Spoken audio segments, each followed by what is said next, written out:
Focus sur les Masters B dans la campagne mélinoise et pour cause, dans les 49 engagés, un Verviétois fait partie des hommes à suivre. Baudouin-Grignard a été fiché comme favori, même sur un parcours particulièrement sélectif. Il y a un magnifique parcours dessiné par notre ami Jean-Michel Timister, donc connaisseur de la matière, avec le président Christophe Lebeau. Ils connaissent tous les petits chemins sympas dans le côté de Soumagne. Maintenant, bon, c'est un parcours réputé, Soumagne est réputé pour être une région difficile en vélo.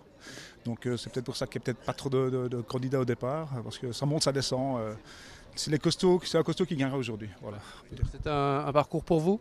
Disons que je suis un peu puncher et rouleur, donc on verra. C'est une course qui va être usante et en général je suis assez résistant au mal, donc on verra bien.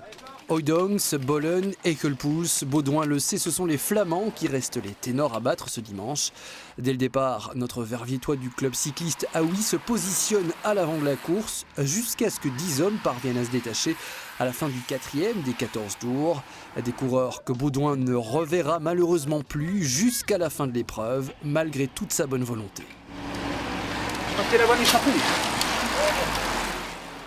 Baudouin n'était tout simplement pas le roi du peloton aujourd'hui.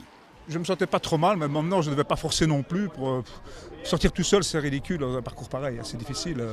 Surtout quand il y a 10 gars qui tournent devant, l'écart, on prenait 10 ou 15 secondes de retard à chaque tour, donc c'était pas possible de faire le bon tout seul.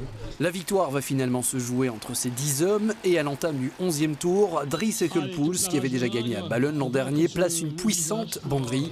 Le Flandrien ne fera qu'accroître son avance au fil des derniers tours pour s'imposer de maîtresse façon. C'était très dur, beaucoup de vent et toujours la montagne, comme on dit ça. Et j'ai roulé environ 10 tours à l'aise et après il y en a des démarrages et j'ai fait aussi un démarrage très fort. On doit avoir une très grosse moyenne malgré les pentes qu'il y avait sur ce parcours, donc c'était une magnifique course. Et le vainqueur, Ekelpoels, et deux taillots dessus encore, je veux dire. J'avais dit au départ qu'il était grand favori et je ne suis pas étonné qu'il ait gagné, même en solitaire, il est vraiment très très solide ce gars.